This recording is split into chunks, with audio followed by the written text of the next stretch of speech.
Here in 2020, it is an honor to pay tribute to the most accomplished coach in Trinidad and Tobago football history. It is Bertille St Clair who gives us good insight on his progress. You do have a lot of firsts with Trinidad and Tobago football that I think the public is supposed to know about. I can't take that away from you. And you're in the public forum right now. When coaching school started? 1976. 76, okay. And then you were teaching and Montgomery. Yes. And then actually I am one of the few teachers who left primary school and go to a secondary school. And they moved with one principal they came for me from Montgomery School and brought me to Singapore. At that time I used to coach cricket. Okay. And I taught English in all the fourth forms. And so I remember I was coaching the coaching school, and I taught when I was teaching that. So I see that's the jersey behind you, which is the it says ability, aggression, awareness, and stuff. And it says Bertille St Clair Sports Academy. Is that correct? Definitely. Now that's you. Is that? I guess it's in your name. I can't just assume it's yours because I know there's a little history with the Bertille St Clair coaching school. So we'll get into that after, but let's do the present. This academy under you, something new, formed and stuff. Well, you know, you say new, but I wouldn't say, I would call it transformation. All right. I had St Clair coaching school that I opened in 1976 when I liquor one. And I have it for 43 years. So when these guys continue to call the name, because what they do, look at one time I think a lady told me and she said, Mr. St Clair, we have a check for St Clair coaching school. A few hours after, she told me somebody collect it. So these guys using my name and to me because one lady said that St Clair is anywhere. So this is why I decided I'm not going to give up my 43 years. I could just transform it. And I said, no, it's Bertille St Clair. And you don't have to say Bertille, you could say BSSE. You personalize it to Bertille St Clair instead of St Clair Coaching School. Definitely. Okay, yeah, right. I get the name now. BSSE. And when it was formed, they said it's 20 something December. That's and the 40th, like 2019. Yes. Okay. The how is that going? And how is that going? Well, we opened back last week. And things how many kids you have? So far we have over 50. And what happens is that we don't laze that much with Sr Hill again like long ago. But the principal was talking to me, so I know because long ago we used to have the principal, all the students from Sr Hill. When you say long ago, you mean under the St Clair Coaching School? Yes, and when I was part of Sr Hill and so on. And that's why Sr Hill used to win everybody. That's why I saw you. I used to have them playing with against big men in the league. So when the school football open, you can't beat them. And that's what people don't understand. They used to develop them bit by bit. So I see you have, you're talking about the 4 A's and you personalize, I don't know how personal it's basic words, but those 4 A's, would you want to tell the public, I mean the seen it on the jersey, you want to break it down? Right. So in normal football, there are 3 A's. The first one is ability. The second one is aggression. And the third one is attitude. And I used to tell the guys from Trinidad and Tobago, we have the ability. When you see the aggression, we like to stroll about so much. When you go to England, you recognize what's happening. So I used to have to rush at them. You know? And this final one is attitude. Because attitude comes like discipline. And it's so important. And because of that now, I have that in my coaching. What I am saying, to do all of that, you have to be aware what's happening. So that's why I call it ability, aggression, awareness, and then attitude. Okay, and that makes sense. That makes complete sense. So FIFA should take that and add in that thing. From that formative stage, how you get exposed into Trinidad and Tobago national scene then? Well, I went from the schooling system. I went into Sr Hill. I started in Sr Hill in 80, 81, 80. And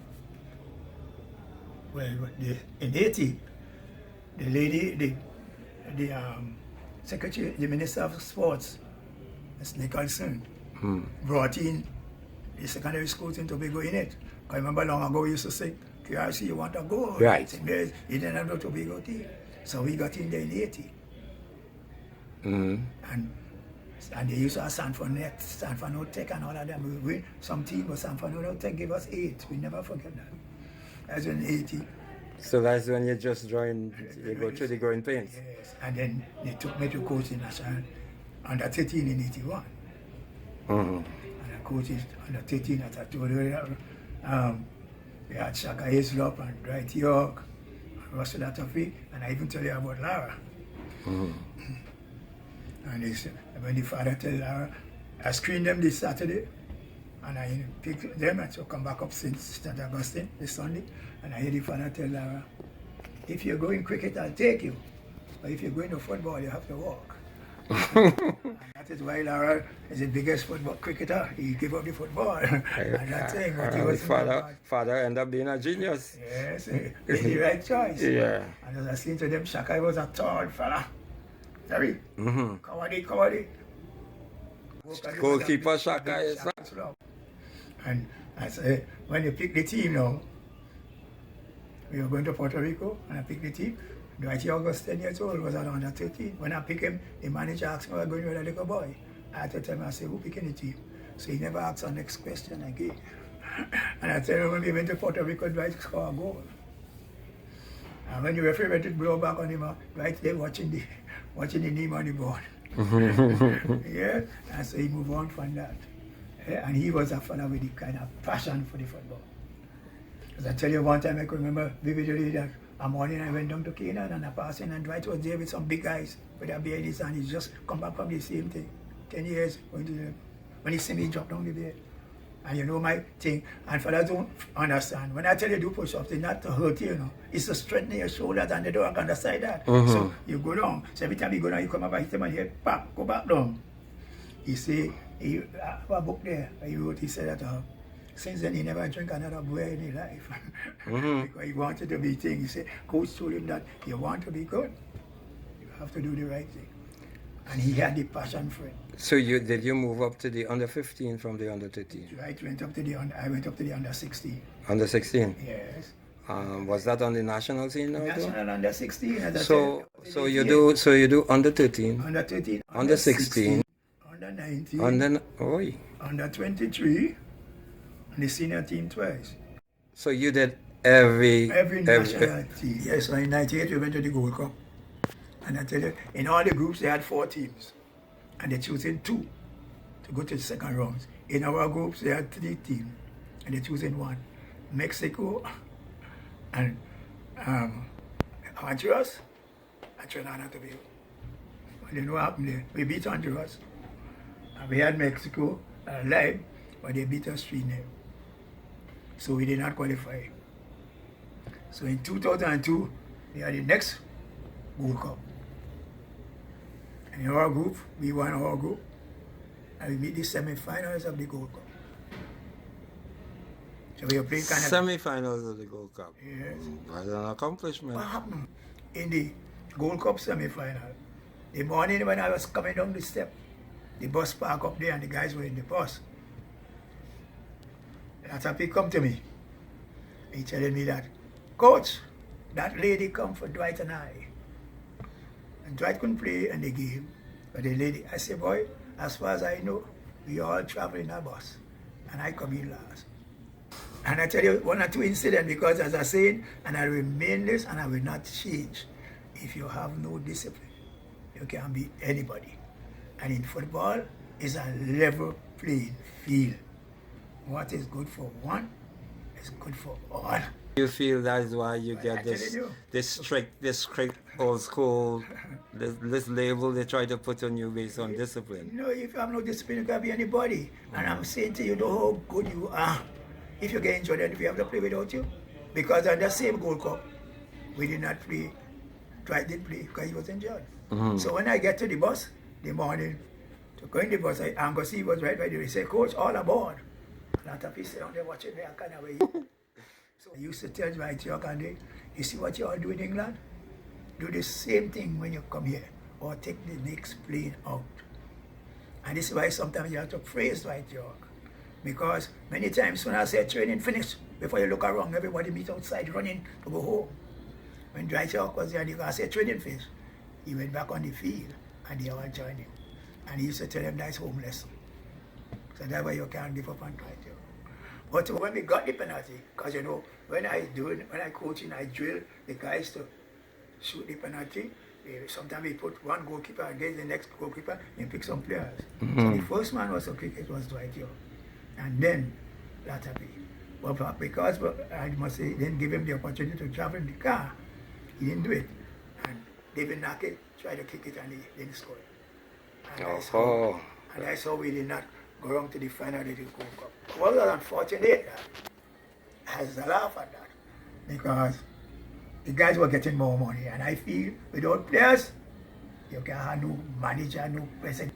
Exactly. So I thought they should get more money, and somebody, the name you called there, yeah. a fella in there, come and interview me. He must tell the big man. So they fire me up there before I reach home. Yes. Semi-final up to now we haven't reached there yet. And since '89 with Cummins, when he was when they meet and America beat us, we never meet the second round of the World Cup with all the guys they bring. And as I was saying the last time, in 2000 that team was playing so good that we didn't go to the World Cup in 2002. But they got rid of me, right? And when things went bad now, in 2004, they bring in Ben Lager. They asked me to come back. I remember one occasion when Jack spoke to me and both of us talk. He told me, I'm giving you so much money. I said, I don't need it. He asked me who refusing that. And I told him, you were a teacher and I was. You have a million? I don't have a million, but I'm happy. A few months later, I home in my yard, cleaning my pool. Car drive up, I go on and go. They come and say, we need you. I said, okay, I'll think about it this time. And when I went back, the price was right. And then I started to work with the team. We had 3 games to go, because it's the first time we qualified for the second round since '89. You seem to have the stats. And 3 games to go. 1 against Mexico, and that was always the thing, and 2 against Mexico. And I go to the 2 World Cup. And then as I say to you, God made every one of us equal. Nobody is better than us. In Trinidad, we have a kind of thing that when you skin a little thing, you're better than the other thing. I'm not tolerating that at all. No part of the world. I go. Even in England, I go. Don't tolerate that. You understand? So, 3 games to go. 1 against Mexico, and that was always the thing, and 2 against Mexico. And I go to the 2 World Cup. And then as I say to you, God made every one of us equal. Nobody is better than us. In Trinidad, we have a kind of thing that when you skin a little thing, you're better than the other thing. I'm not tolerating that at all. No part of the world. I go. Even in England, I go. Don't tolerate that. You understand? So, you call the club, they can't get nothing there, they run here. And we feel that they're better than us, not me. Yeah. God made everybody equal. But you know there's a football is a final. green game, and I know don't see. You would understand that. Of course, I was in Mexico in 1978. I didn't know much about traveling then. That's where I used to go in the Caribbean country. Never knew you had to get a visa to go to Mexico. So when I go to the airport the night, the man said, where is your visa? I said, he said, you had to get one. But it was the government who sent me. So in 4 days, I got it. Okay. So I went to Mexico. And some of the things that happened. One morning in Mexico, every day you eating cheese and what you call it. And morning they bring sardine and I ate it. So I went back inside my room to brush my teeth and clean up. When I come out, and you go in the hall because they're locking your room. When I go into the hall with the coaches, guys inside the coach, and when I open the door, the man say, Trinidad and Tobago, out! I have to see out in the cold. Why? Because I late. Oh, let's talk about that. Let's talk about that. Because, and it's ironic I'm in Tobago now, and I was in Tobago at that time when I saw Carolina Morris, David Williams, and Dennis Lawrence on the TV, on the network. And one of the statements you made that night was, late is not culture. And I saw her in the Women's World Cup there, 2019 Women's World Cup in France. She was coming out of the washroom, and I asked her, that statement you made when you were in Trinidad and Tobago. And she turned to me and she said, it's not one of them, you know. Meaning it was a problem for her. And I want you, who many people seem to think old school and hardline or however they want to put it, I want to hear your interpretation now of that being punctual. I know you were in the school system, and maybe you need to tell the people in terms of culture, you're from Tobago, how important being early is, because this stereotype and this easy way people falling into this trap of being late and want people to believe, well, that's how it is down here. Please address that the best you could. No, it's so important to be on time. And I say that comes from discipline also. Because you have no discipline, you cannot do anything. You're supposed to do the right thing.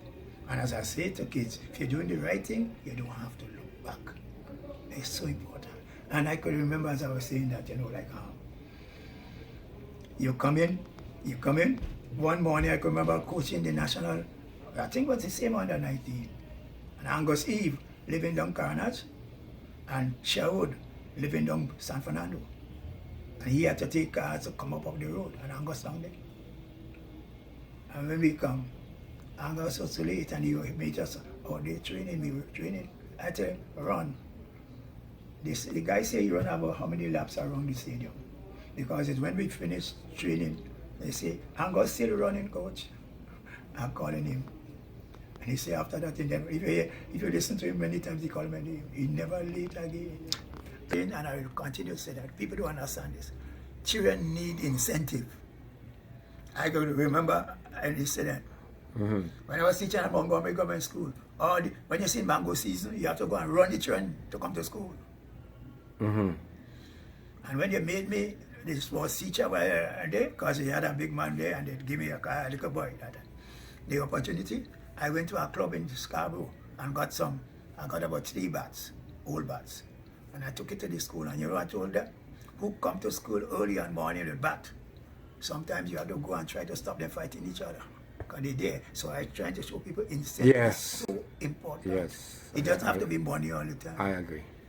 I agree. So now you know there's a new regime in Trinidad and Tobago. What do you think about this football from then, from the last time we spoke, to the changes and the present change with the new coaching system with Terry Fenwick and the administration? What do you think about that? Well, as I said, the last time you had John Williams on there, and you recognize what position the team went. One of the things I do, I say, when they had a technical committee, John Williams asked me to be part of it. But then we make a decision one time with that boy in charge, and he didn't take it. After that, I never go back to our next meeting. And it's that I say, so again, I love football, and as I say, Jack Turner do that a lot for me and so on. I say, look, I see men now suing football for much million and no much million. I could have sued, but I ain't doing them kind of, I love in my country, and I think, and then I say, look, I want to know, what is the job of the technical director? With all the money, they owe some technical director, and the next I say, what? You were talking that it's all about results. So eventually you see what happened to with Portland as well. It was good or not is irrelevant to the fact that the record wasn't there then. Definitely so. And I mean, you start some games, you might not win the first one or the second one, but you must see the development going on. And you're going to see the change, because, as I said in the thing again, the ability to have that. Because I coach in the States, and as I tell you, when I do some work with those kids, I see plenty of them playing for some kids. Trinidad and Tobago has it, even with England, it's because there's work so hard, but Trinidad and Tobago has it. You know why? Because we're flexible, because Trinidad and don't dance and all kind of things. So that's number one, we don't understand that. When you're in England, you see a man walking the right, high up, just straight up. Same thing in Trinidad and Tobago. So that's why the country was so good and flexible, and we don't understand that. But we always want to feel that the man out there better than we are. And it's so sad. God made everybody equal. But it's where you put it, you get out. Continue to say, if you are not disciplined, you can't beat them. As I tell some kids, you're doing your home lesson, so don't write in your book, bam! Or you ask them now, hey, turn on the TV. And you put on the book and turn it, that is indiscipline. I do my home lesson, let me finish my home lesson. And we don't understand that. No, We don't okay. understand. And we have an attitude, you know, because you are a big player, you can do what you want. I am saying to you, if you get injured and we have to play without you, yes, I tell you a lot of players at that time, I say, this is what I'm going to do, come on. When you come on this field, work. Yes, morning you come late, I say, go home. When you come back the next morning, well, you meet before everybody. And every time you Lottery? Yes. Yes. So you don't care to be being the most popular coach? You want What I am saying, respect is neutral. You respect me, I respect you. You don't care about me, don't come around me. And I will continue to be like that. Dereka, one good player, driving up somewhere up in Charlotte Street at time, he buy a rum shop. When he come in there, I say, look, go back there again. Fast you don't come back around us. Well, that was actually, if before I met you and stuff, you know, that was a whole knock on you, you know, that you're too stringent, and that's what I was mentioning about the old school. Yeah, sir, you need discipline to be where you are. Yes, and football especially is by results. That's why I tell you, I say, how will you just pass up my name? When the most successful coach, you have Bertille Yorke. So you feel, so let me ask you a straight up one.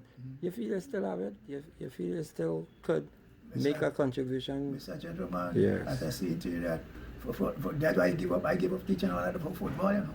It's a brain game and you have to know to work with it. And as I say, I read and share things and also. As I tell you, the second time I went to Lilleshall, when I went to Lilleshall the second time, when I do my thing the evening, the white man asked me what I come there for. He said, what happened? I said, I was a teacher, not a coach. And in teaching, you have to know to do things stage by stage by stage. As I say again, there are no dunks people. That the next thing I know better. You have a thing, Lisa has something else. So we have to deal with you to get up to that point. Everybody learn differently. And it's so important. Fellas don't understand that. Hey, is that star boy could jump? Okay, but you can't play the ball, you go. Never to know you could make it. Well, the coaching as a teacher, really, Is it? Yeah, I want to help you now to be good football. They want to work as who to take nobody coach. But I say, I supposed to be. Call and go see every time. Every time you come to Tobago with it, that's when you come to me to you. Call them fellas and them, talk to them, explain to them what you want, and then we group together. And Yeah. so, you know, when you leave me and you come to me, you have the same discipline, so you can't go up to the next man and break on it. And this kind of, and talk to the coaches as how they should operate, because the coaches have to lead by example. If I see you in town with your sort out your pants and kind of thing, I do the same thing and don't tell me nothing they do. When you come on the football field with your hat on your head and all kind of thing, all of us equal. So if you could put on hat, I could do that. Don't do that. Maybe do the right thing and let them. You have to lead by example. That's important. Yeah. And you're giving people things to do. For instance, you tell your man, who come first? To train you just so. Who comes so? That's all. If you come late, you have to run. If you do that, you have to run. If you do so, someone push-ups. I tell you that But if you're too big as a player, too big, I feel that is a problem to some of those young players now, you know, who more listening to the guys than want to listen to the coach. That's what I mean. So therefore, if you don't want to hear me, don't come around me. That's simple, Mr. Gentleman, because if you're so good, you have to come down and set a standard that the others could follow. As I tell you earlier, when Dwight Yorke, when I don't trade, and never gone up, he gone back on the field. And then I started joining him. So you lead by example. Well, what you saying about Dwight? His passion for that football was Dwight Yorke on morning, they tell you, he was 10, 11 years old. When everybody's sleeping there, the ball isn't against the wall. He alone. I used to coach in Shaw Park. And Dwight Yorke used to walk from Canaan and come up to Shaw Park. Some of the guys and them used to ask him, what are you going up there for? As I did there, I would tell me the last answer, I say, but when you come back, I used to meet him at the airport. Yes. Well, I tell you, in the mornings, I tell you when people sleeping, Dwight Yorke alone, kicking the football. Yes. And he never gave up. Never give up.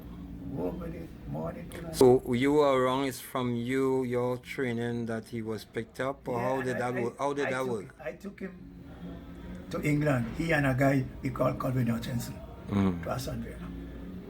So when they went there, I'm telling you, when you have a little break, right there juggling the ball, heading up, Hutchie, it's cold.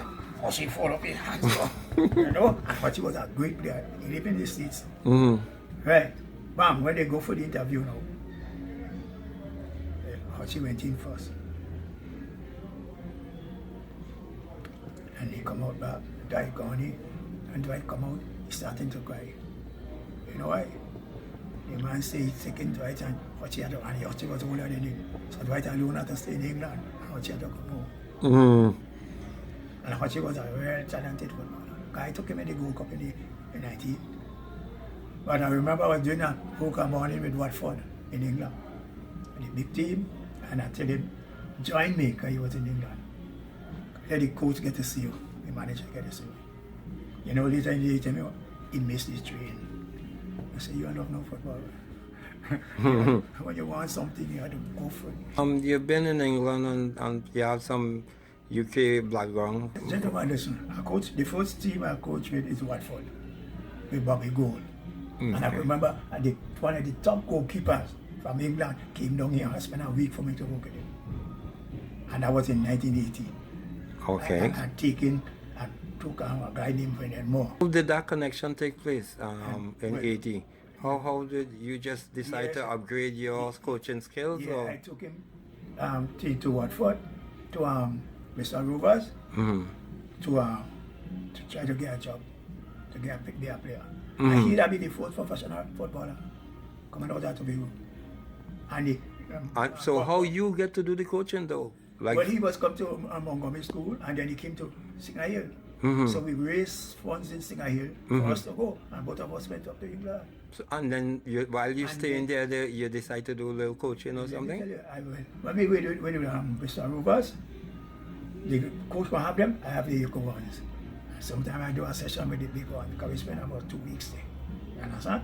And I do work with the goalkeepers. Ask all them goalkeepers in Trinidad. What they work on it, all of them. Chaka used to know, Clayton's, all of them. Did you do was the last one to have the defense force one? Yeah. Yes. I tell you, the thing about it, as I tell you about that teacher, we don't understand the basic thing. We go say, hey, catch the ball. I start with you, sit down, roll over, kneel down, bend over now, bend over. When you bend over, bring up your knees to defend yourself. All them little things you have to do bit by bit before you go up to the high thing. And people do that kind of thing. You understand? And as I say to you, the same Brendan Moore, he'll be the first professional. Because Bristol Rovers, Bobby Gould was keeping him. The mother and them said they come back and do exam. He come back and he's in Hill in 81. We win the intercall. Well, when he come back, it's 2 subjects again. We win the intercall in 82. And he get a scholarship because the team come down and see me. And he gone. So he'll be the first professional. Oh, okay. And even Bobby Gould, when he was leaving, he went to New Zealand. He wanted me to come and work with him in New Zealand. I'd be in New Zealand to come and work with him. Because the kind of things I do, people like it, it's different. Well, it's kind of important for this to come out because, as I said, not knowing you in the earlys, I think the first time I saw you is when you were doing that same 89, the one going into 2000 and something, in the Oval. Yeah. You played, I think, USA in the Oval, right? I was down there for that game. Yeah. To see that you have this kind of background that you disclosing to me here now, it's almost... Many people don't understand. Yeah. It's all cool. Don't understand and appreciate. Let me tell you something. As I say to the guys, unity is strength. Football is a level playing field. And some of the things that you do, people don't understand. I say it's a brain thing, and I had that. Like you, a good player, and you're doing nothing wrong. And morning we go say, do that. And we do that. Hey, do some push-ups, you know why? So them other fellas will get to laugh you. So when you do that, they can say, well, if you could do that, I got to do that too. But I don't understand. And we don't understand this kind of thing. We come into the game, okay, stand up. I say, okay for that warm-up. You and you stand up, talking and somebody run. I say, all right, come together, guys. I say, okay. Run in front of him. Speed. All right, you, jump on the back. Do some push-ups. Because I tell you the time in Mexico, and tell me Trinidad and Tobago out. When I come out in the cold, when I come out the day, I have to do all the exhibition, everything. I run with man on the back, I jump over to whole morning. That's why I tell you, I say, when I come back to Tobago, I'm bad. I go to Mexico, I went Brazil, And I see all them doing, they show you little trace and kind of thing, and you do that and do that. When you go to England, I tell you, when the man asks me why I come there, the man asks me that, I say I was a teacher. Because England is the basic. In England, they say you don't talk up, you talk down. So as soon as I say fellas, I already talk to you. Every man jack got to sit down. Yes, right? Right? And when the coaching, when the coach talking, you're listening. You're doing your own thing. And this kind of thing, fellas don't understand that you're not doing. As I say, fellas don't let man, I talking to you and he do what you want. How you want you want me? When I talk to you, it's for everybody. Yeah. And as I say again, we want to feel, if you're good, you can do what you want, not with me. Because I say to them, so we might leave that man for damage, you have to play without him. So important. As I was saying earlier, when we put the damage and after thinking, I'm going to start, because down now, I went to take me down now and turn out referee. And I refereed a game at evening, Scarborough, a club from Scarborough playing a score from Charleville. And the team from town beat them. You know, the Charleville fellas and tell me, don't come back up there. Keep up refereeing. That's why nowadays I tell them guys, I say, don't.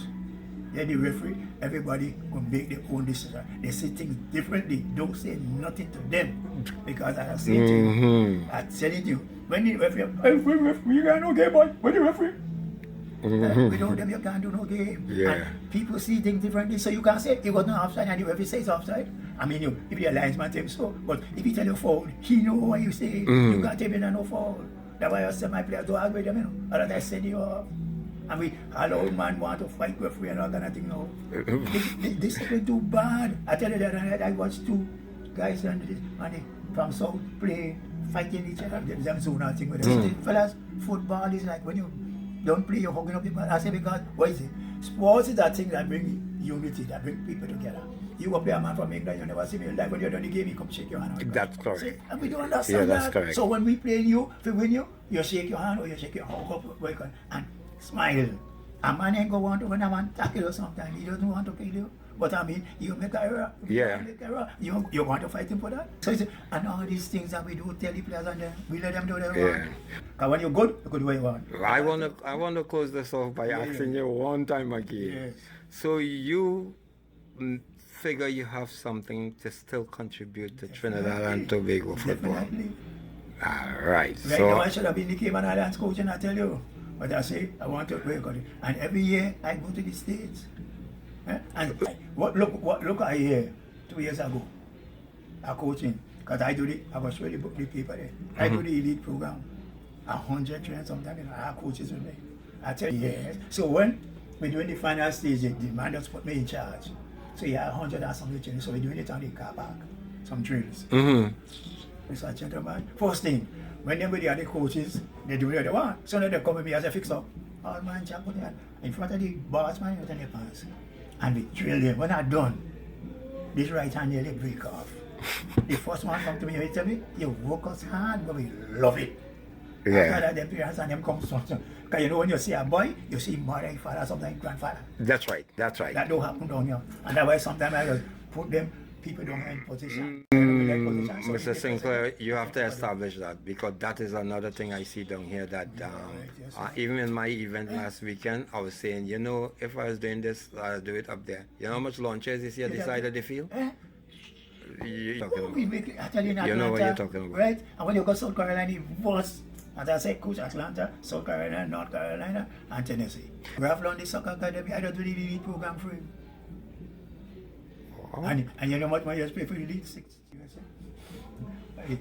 And the thing about it, as I say, when I come some for to coach, I hear me, see are you in Tobago? When I left Tobago, I work for 2 hours. And up there when you go at 7 o'clock in the morning, and you take breakfast for 9 o'clock, you go back 10, you make lunch 12:30, you go back. Yeah, that's how it goes, yeah. You go till 10 o'clock. Yeah, because it's long. Yeah. I wasn't sure if you were still. These days we don't have them start training, because you know what? Yeah.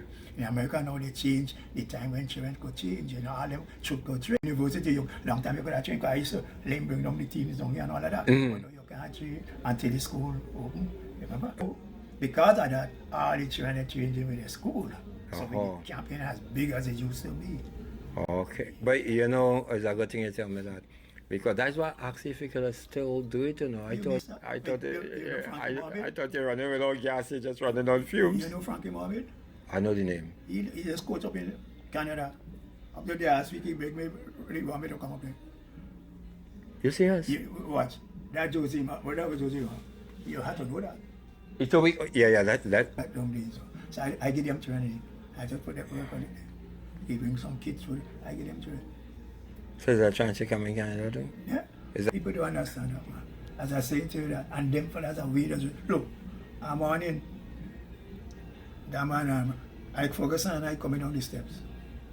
Who Ferguson? Alex Ferguson? Yes.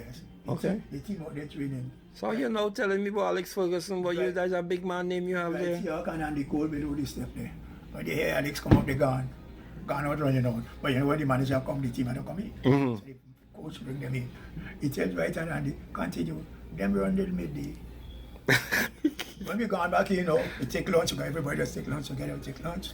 And Alex tell me when he going in the office, I said them out there with the players and them. Bam, 4 o'clock, they're watching me. You know, I must go and tell Alex that they go home. Because they didn't get the dinner to eat. When Alex come out and he say, okay guys, God, he will say they fly out. When they go, people out there waiting for them to sign autograph. Yeah, that's how it is. When you come, But they're paying you, so yeah. If your foot sick, you're going on a matting thing here, a kind of matching. There are people to take care of that. Yeah, there are people to take care of that. You're going by the gym. Yeah. You think you can run outside? You did. St Clair, I want to thank you for giving me the time. I know we did our interview before. I will try to incorporate the two with the information. It's beyond a doubt that you had some accomplishments that haven't been accomplished, so which makes you very unique in the coaching fraternity in Trinidad and Tobago football. So I want to thank you for the time.